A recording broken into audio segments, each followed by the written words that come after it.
Olá, hoje meditação fácil, vou falar sobre o despertar espiritual e como você pode cuidar do seu poder pessoal, poder espiritual, para que não seja usurpado ou usado, né, sem seu conhecimento. Então, vou falar de várias questões aqui. Eu vou começar compartilhando a minha jornada espiritual. Então, eu sou uma pessoa, não sou melhor que ninguém, mas eu nasci um pouco diferente das outras crianças, porque eu já vim meio ligada com a espiritualidade. Então, com 3 anos de idade, a minha avó paterna já tinha me ensinado Ave Maria e Pai Nosso, e eu sabia fazer as orações. Em alguns momentos da minha infância, eu tive experiências de mediunidade. Eu estudei numa escola católica, né, um colégio de freiras. Eu via as estátuas se mexendo, ninguém acreditava.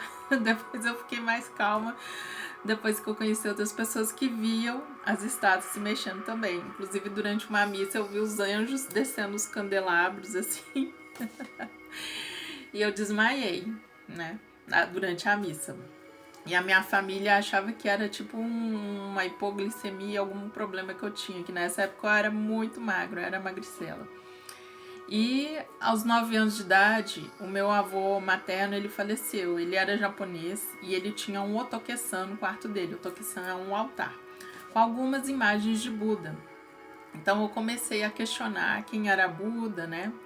Por volta dos 12 anos, eu tive acesso a publicações, né, espiritualizadas. A minha mãe tinha muitos amigos kardecistas, né?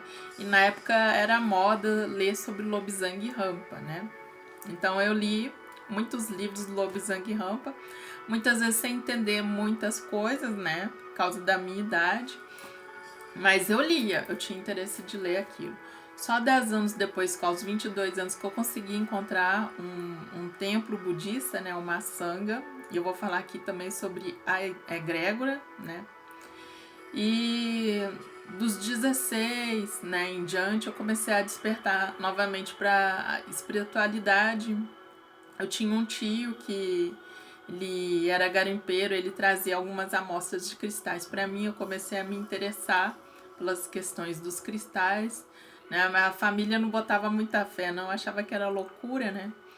E de certa forma isso me fez um bem, porque de certa forma eu me resguardo com certas situações. Então, algumas coisas, apesar que eu sou uma pessoa de muita fé, mas para outras eu sou cética, né? Então, eu sou aquela pessoa que questiona, que observa, né? Observa os fatos. Eu sugiro que você, no seu caminhar espiritual, faça o mesmo, né? E mais ou menos lá pro... tinha uma época que eu era vegetariana, né? Acho que dos 18, eu fui até os 26 anos, por aí eu fui vegetariana. Dentro desse tempo, 2 anos eu fui vegana, né? E aí com isso a mediunidade aflorou demais, né? Só que no momento eu não estava preparada ainda para lidar com toda aquele despertar. Então eu vou conversar aqui com vocês sobre o processo do despertar, que acontece em nós e nos outros, tá? Eu tenho aqui umas obras. Tem um livro aqui da Vaiana Stibal, né? A mentora do Theta Healing, que ela fala sobre a questão de quando a gente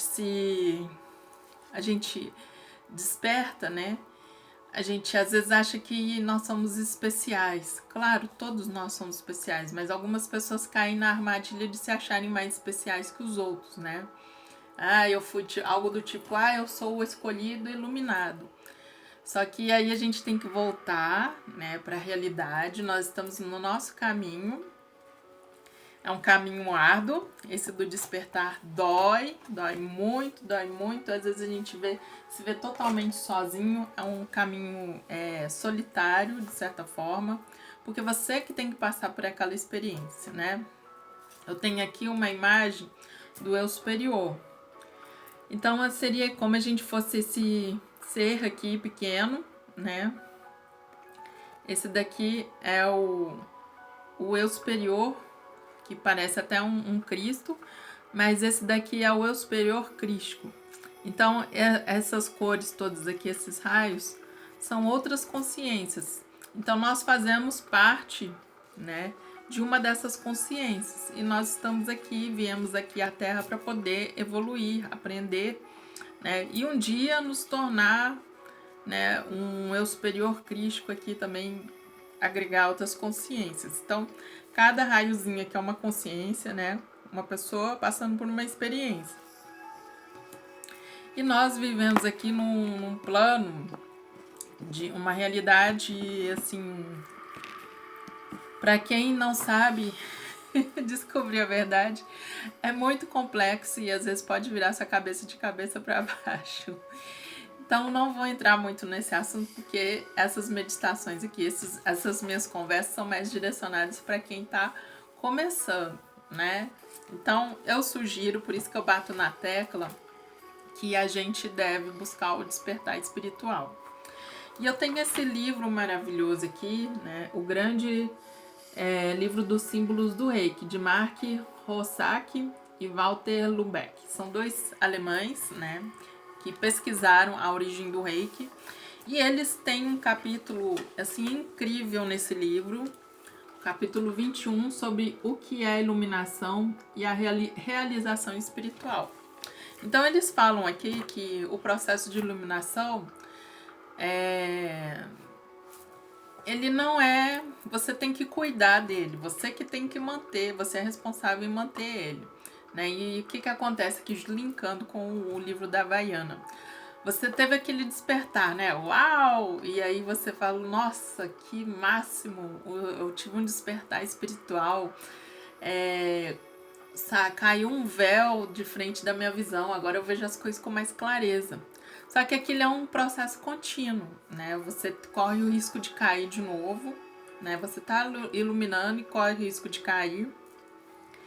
E tem vários os motivos que você pode cair. Por exemplo, o dia que o meu anjo da guarda se apresentou para mim.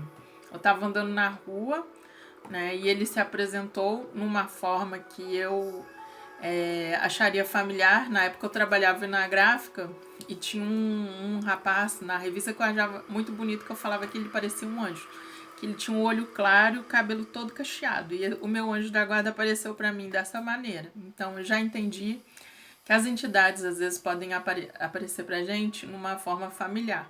Quem assistiu aquele filme Contato, baseado num livro de Carl Sagan, o astrônomo, esse filme ele é protagonizado por Judy Foster. Então no final vai entender, não vou contar,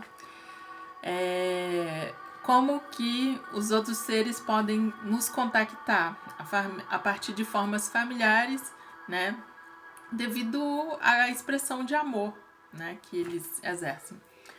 Bom,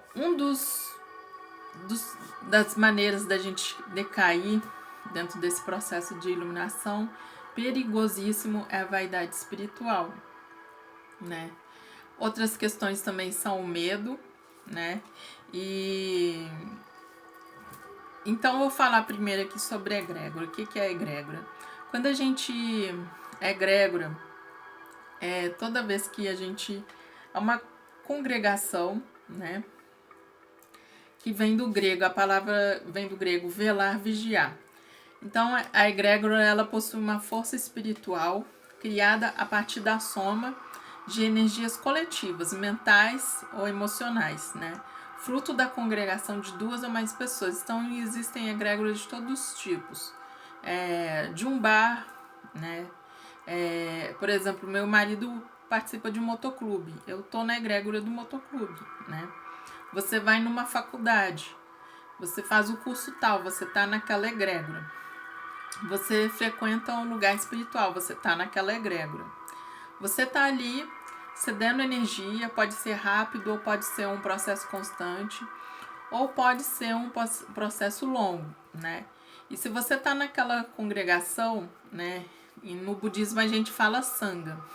Só que não tem nada demais você se congregar numa sangha, né? Numa sangha budista, porque geralmente os budistas, pelo menos da linhagem que eu estudava, né?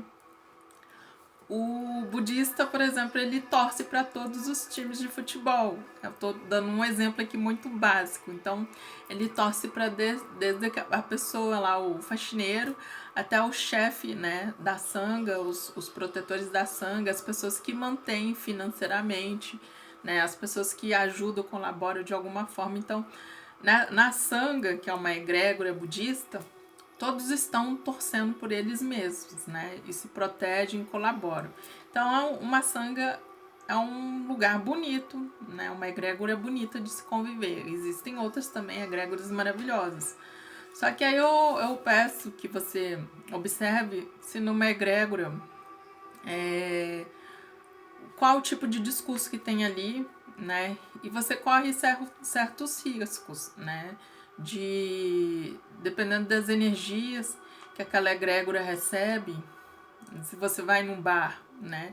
Para quem estuda aí sobre o astral, sabe que tem entidades no bar, e aí você sabe que tipo de seres estão ali, você entrou naquela egrégora, né? Mesma coisa também eu digo com motéis, né? Vocês não sabem o que tem na egrégora do motel, não? Quando a pessoa começa a despertar e questionar o que tem naquela egrégora ali de um motel, não vai mais frequentar motel. Então, numa egrégora sempre tem aquela pessoa que lidera a egrégora, né? Então, às vezes tem realmente os gurus, que são as pessoas iluminadas, os mestres, e tem aqueles que querem ser gurus. Então eu já me afastei de algumas egrégoras que eu percebia que as pessoas queriam ser gurus, que elas estavam vibrando na vaidade espiritual ou outros motivos, né? Tinha uma egrégora que eu me afastei porque ao mesmo tempo as pessoas ali tinham um senso de humor ali que não era parecido com o meu. Às vezes eu tinha a impressão que elas estavam fazendo chacota, né, das coisas. E existe senso de humor, né? E quando você vê que o senso de humor não é igual ao seu, né, eu acho que não tinha razão de eu ficar ali.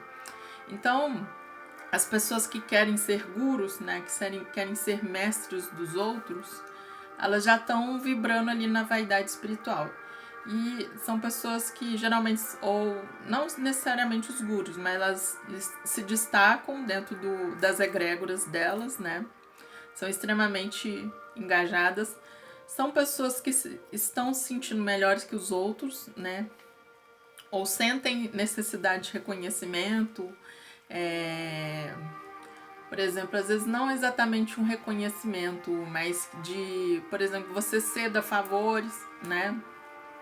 Eu já tive em um lugar muito respeitado, onde que eu estava até sofrendo assédio, né? Assédio sexual. Eu não fui a primeira pessoa que teve esse problema.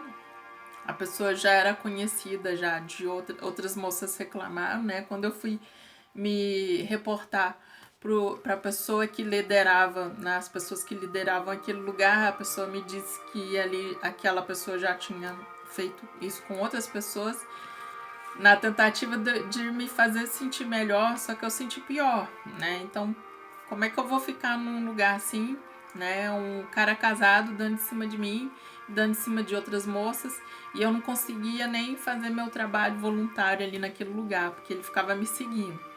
Então, são coisas pra gente questionar, né? Eu também acho estranho, teve um lugar aí que eu conheço gente de várias religiões, tá, gente? Várias religiões. Eu fui tateando, procurando o meu lugar onde eu me sentisse tranquila, à vontade, né? A religião, o seu caminho espiritual, onde você tem que sentir à vontade, né?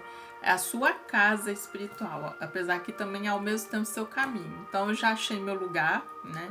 Onde que eu me sinto tranquila e segura por causa de experiências também empíricas que eu tive, né? Onde que eu fui socorrida, eu fui ajudada, né? E hoje eu me sinto tranquila e segura nesse lugar, né? E eu tenho a proteção da egrégora de lá, né? Minha casinha, meu abrigo. Então, não é muito bom você também misturar muitos lugares. Eu custei a aprender isso, porque se você vai num lugar, né? Igual, por exemplo, você vai num restaurante, né? E aí você fala assim, olha, eu vou vir aqui todo dia, eu vou comer, gostei tanto dessa comida que eu vou vir aqui todo dia. E você dá uma gorjeta legal pro garçom, né? Então ele fica assim, louco, né? Aí, sabe aqueles lugares, tem vários restaurantes na calçada, né? Então os lugares são assim. Aí depois no outro dia você vê e fala assim, ó, eu vou experimentar esse lugar aqui. O garçom tá lá, tá sorrindo pra você e vê você entrando no outro restaurante, né? E você faz a mesma coisa. Nossa, eu gostei demais desse lugar. Todo dia eu vou vir aqui e dar uma gorjeta legal pro garçom. E aí, você acha que os garçons não vão perceber isso, né? É o que acontece com a egrégora espiritual ali que a gente não está vendo naquele momento. Eles sabem que você está indo ali num lugar e no outro. E como então eles poderiam se comprometer com você se você não se compromete com eles? É isso mais ou menos que eu gostaria de dizer, né? Então, a questão da egrégora seria mais ou menos isso. A questão dos gurus também, das pessoas, né, que estão vibrando.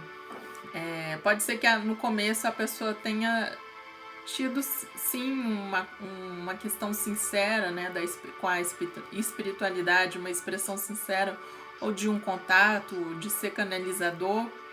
Mas quando a pessoa começa a vibrar na vaidade espiritual, depois ela começa a agir no animismo, né? E nós temos aí grandes escândalos, né, de pessoas muito conhecidas, que eu não vou ficar citando o nome aqui, até porque para não desmanchar aqui esse trabalho. Mas, por exemplo, eu gosto de citar aquele filme Advogado do Diabo, né? Como aquele personagem principal, ele se deixou levar por uma questão e a esposa dele conseguia enxergar a verdade, ele não conseguia ver. No final ele conseguiu visualizar a verdade, só que depois ele foi pego novamente pela armadilha, como pela vaidade. Então, assim, nós temos que cuidar, vigiar e orar constantemente, manter a humildade, né? Se você perceber essas pessoas assim, você não precisa brigar com elas, né? Você desconfiou que aquela pessoa não está mais trabalhando dentro da luz, não tá fazendo um trabalho puro, né, espiritual. Você pode se afastar, você não precisa fazer escândalo ou falar mal. A não ser, é claro, né, coisas sérias, igual desses lugares aí, né, daquele senhor lá que teve problemas muito sérios. Isso daí também não deve ser omitido, lógico. Que ele fez um estrago, né, na vida de outras pessoas, em vez de ajudar. Então eu vou ler aqui, ó, sobre a iluminação. A iluminação, eu vou ler, gente, porque não tem melhores palavras, tá, para poder descrever. Então vamos lá no grande livro dos símbolos do Reiki, a iluminação. O que é a iluminação? A iluminação, acompanhada do despertar espiritual que lhe segue, é também um retorno ao modo de ser original e saudável que é apropriado à natureza dos seres humanos e do nosso caminho, né? É muito importante nos esforçar para mudar, crescer, abandonar o que é inadequado, não concentrar a atenção em nossos medos e tremer de pavor, amar de todo o coração e tentar abrir nosso coração fechado por meio do perdão. Então está feito. Antes do despertar espiritual, comer, beber, trabalhar, administrar conflitos, dormir, amar e esforçar-se, né? Você não vai ficar viajando na maionese. Poxa, eu despertei espiritual, agora vou ouvir só música, só mantras, entendeu? Eu vou mudar todo o meu círculo de amizades. Não é isso. Você começa a evitar aquelas pessoas, lógico, né? Tudo dentro do bom senso, né? Lógico que você não vai ficar mais indo em bebedeira, ficar bebendo até cair. Eu participo aqui de confraternizações com meus amigos, eu tenho amigos de vários tipos, né? Mas isso é questão do amor. Onde que você tá vibrando dentro né, da fora da realidade, viajando na maionese, né? E onde que está o verdadeiro amor? Né? A gente questiona se Jesus Cristo está voltando. Será que ele ia ele ia aparecer dentro da igreja? Eu questiono, porque pela história de vida né, daquele cara lá que foi Jesus Cristo de Nazaré, ele nasceu entre os pobres, né? E ele convivia com todo tipo de pessoa, daquelas pessoas que precisavam mesmo ser salvas. Então, vamos refletir sobre isso, né? Depois do despertar espiritual, comer, beber, trabalhar, administrar conflitos, amar, dormir e esforçar-se. Então você vai ter a mesma vida. A diferença é a sua consciência e como você vai agir de acordo com a consciência, né? Consciência é aquela questão, o que você faz quando ninguém está te vendo, né? O que você fala de uma pessoa quando ela não está ali, né? O despertar espiritual não resolve nenhum dos nossos problemas nem cura nossas neuroses. Os medos não desaparecem e os sentimentos não se transformam em luz. E porque deveriam, se tudo já expressa perfeitamente o divino? É tão perfeito que não há nada e há tudo para mudar. Então é muito complicado, né? Em colóquios voltados ao despertar da consciência espiritual, o esforço para não julgar está condenado ao fracasso desde o início, uma vez que a linguagem em si é um ato de julgamento e não pode ser outra coisa. Então, cuidado com o julgamento. Quando a gente julga alguém, né, nós estamos nos aprisionando e não aprisionando aquela pessoa que estamos julgando. E a energia do julgamento, né? Eu gosto de repetir que pertence a quem criou. Quem criou? O Criador, né? Então aqui fala aqui, né, nas letrinhas pequenininhas aqui, tem uma coisa muito legal sobre o processo do aventura do despertar espiritual. Então aqui ele explica aqui que é a Sangha, né? Satsanga ou satsang, né, ou sangha, significa contato, relações. O termo significa basicamente estar com pessoas santas, espiritualmente despertas, né. Outras questões aqui: disposição a abrir-nos à aventura do despertar espiritual. Entre outras coisas, isso pode produzir crises físicas, emocionais, energéticas ou mentais intensas, né? Que às vezes a gente fala, alguns chamam de catarse, e pode vir também de forma material e física, né? Os alunos muitas vezes entram espontaneamente no estado de sono ou transe, estados com atenção muito limitada, então às vezes parece que a pessoa está voando, precisa aterrar-se, tornar-se agressivos praticamente sem motivo ou ficam com medo, né? São coisas que podem acontecer durante o despertar espiritual. Este surge porque os programas de proteção que defendem a supremacia do ego, uma personalidade parcial formada em sintonia com o meio ambiente social durante a infância e adolescência, vem seu rei ou rainha, né, ameaçado quando a consciência bebe numa fonte verdadeira e lava o lodo da ignorância e da falta de amor com a água limpa da grande deusa Deus, possibilitando assim que o estado natural de ser, o despertar espiritual, aconteça. Então o ego morre de medo, né? E ele reage, lógico.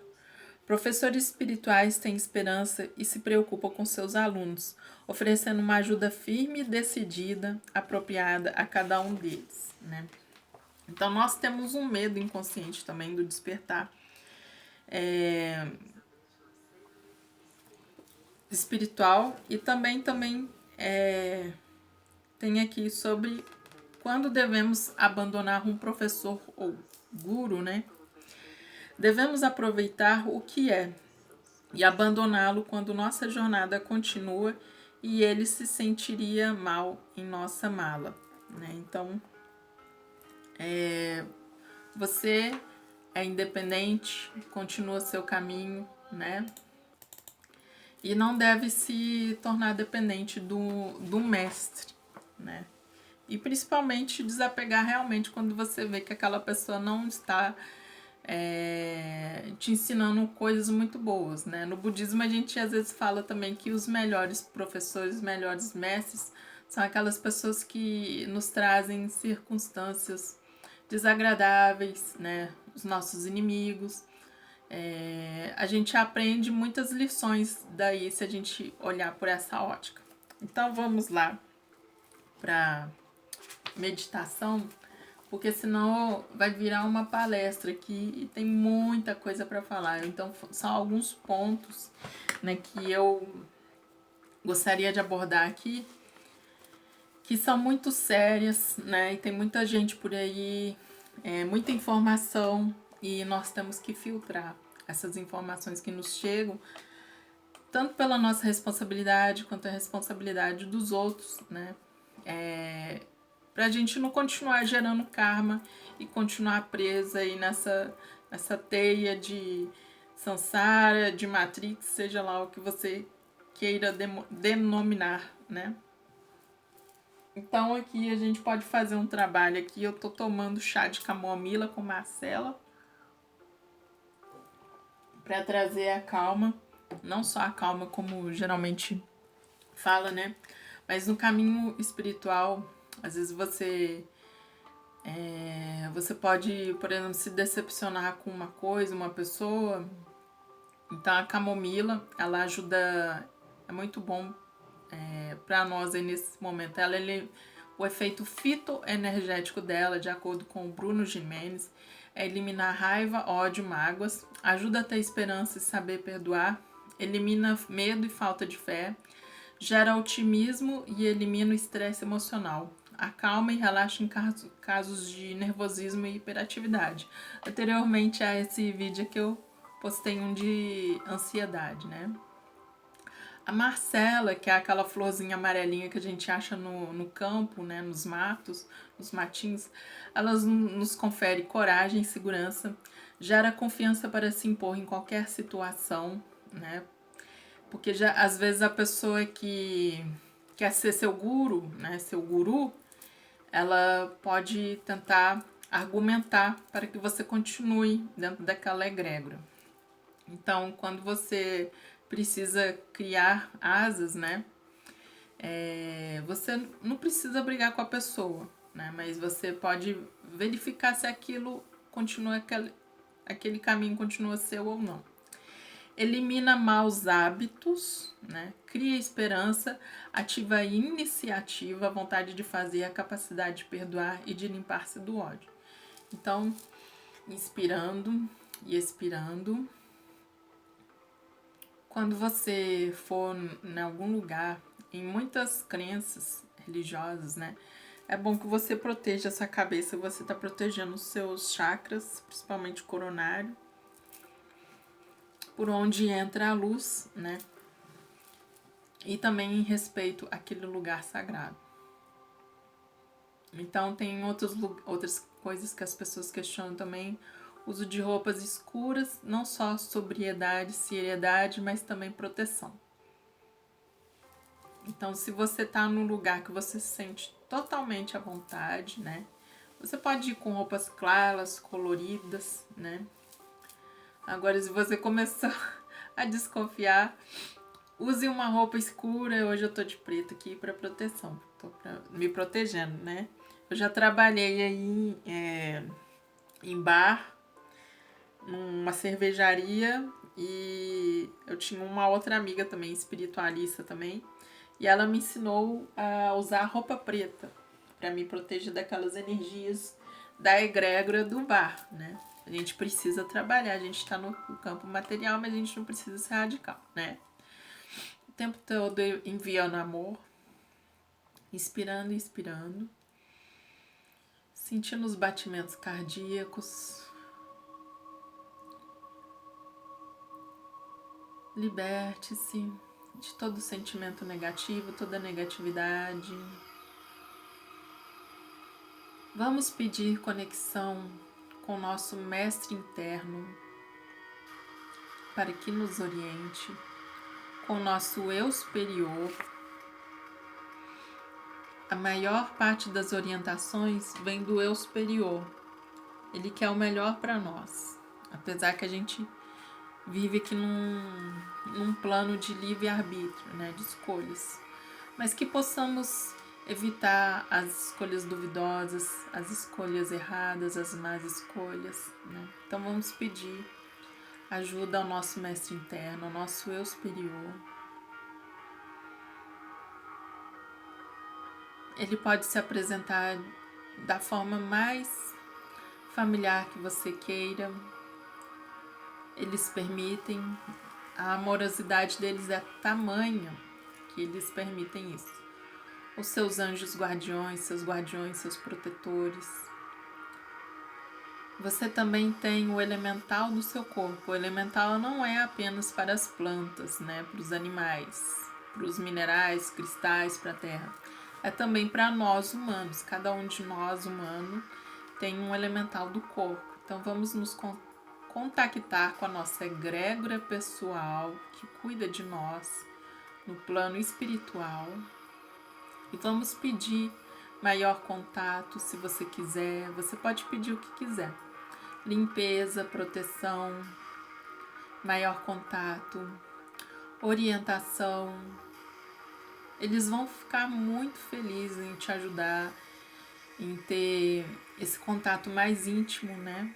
Que muitos de nós, quando a gente encarna aqui, as energias são tão densas que a gente se esquece disso. A gente vai entrando e numa carapaça, né, em capinhas densas, que se a gente não cuidar desse despertar, essas capinhas são como obstáculos ao nosso contato espiritual.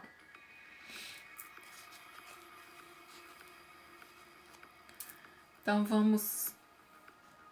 eu vou orientar vocês de acordo com a minha experiência espiritual. Hoje eu não vou entrar no Theta Healing, para vocês verem que isso funciona pelo seu poder, tá? Pelo seu poder espiritual, para você resgatar seu poder espiritual, né? E ajudar no seu despertar, né? No seu empoderamento. Você tem esse poder de despertar. Então vamos entrar no coração, sentindo as batidas, sentindo o poder da vida, o poder divino que está aí, que às vezes a gente se esquece, a gente se distrai, que possamos ao mesmo tempo estar aterrados e conectados com o divino. Então você pode fazer uma mentalização de um grande raio vertical partindo do seu coração, da câmara secreta do seu coração, indo em direção a Gaia, Mãe Terra, em direção ao plano superior da fonte criadora de tudo que é.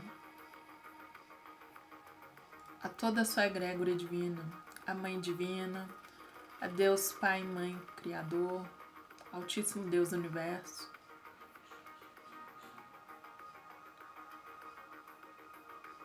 sentindo esse campo de luz, vamos conversar com eles, pedindo que resgate nosso poder pessoal, nosso poder espiritual, que sejamos orientados de maneira pura, amorosa, sábia. Né? Dizem que as asas dos anjos é o amor e a sabedoria. Quando você tem amor, você tem respeito, você tem humildade. A sabedoria também, a humildade está dentro da sabedoria, né? A pessoa humilde costuma ser sábia, porque ela é prudente, né? Ela se precavém, ela respeita as outras pessoas, os outros. Então, amor e sabedoria sempre em nossos corações. Que possamos ser instrumentos da vontade de Deus, do Criador, que possamos amar o plano divino, ter esse amor sobre todas as coisas, porque ele é um amor puro. E sendo amor puro, ele espalha esse amor a nós. Quando você tem a consciência desse amor, você tem a consciência da unidade, de que não há separação, de que todos somos um. Então você não tem mais medo do outro, você não vê mais a separação e nem o desnível, né? Todos somos o macro, somos micro e somos macro. Isso é muito complexo. A pessoa que desperta que tem que entender essa questão. Então converse diariamente. Eu não autorizo que o meu poder espiritual seja usurpado ou manipulado. Eu peço que o meu eu superior, a minha egrégora divina pessoal, me proteja, me oriente, me encaminhe no dia a dia, nas questões. Você pode levar qualquer questão que você quiser, né, para essa egrégora. Então é isso. Hoje o tempo passou um bocadinho e que você saiba, né, andar pelos próprios passos. É lógico que existem seres de luz, anjos, que aparecem no nosso caminho para, né, nos orientar. Mas não se torne dependente, né? Não dê o seu poder para o outro, tá bom?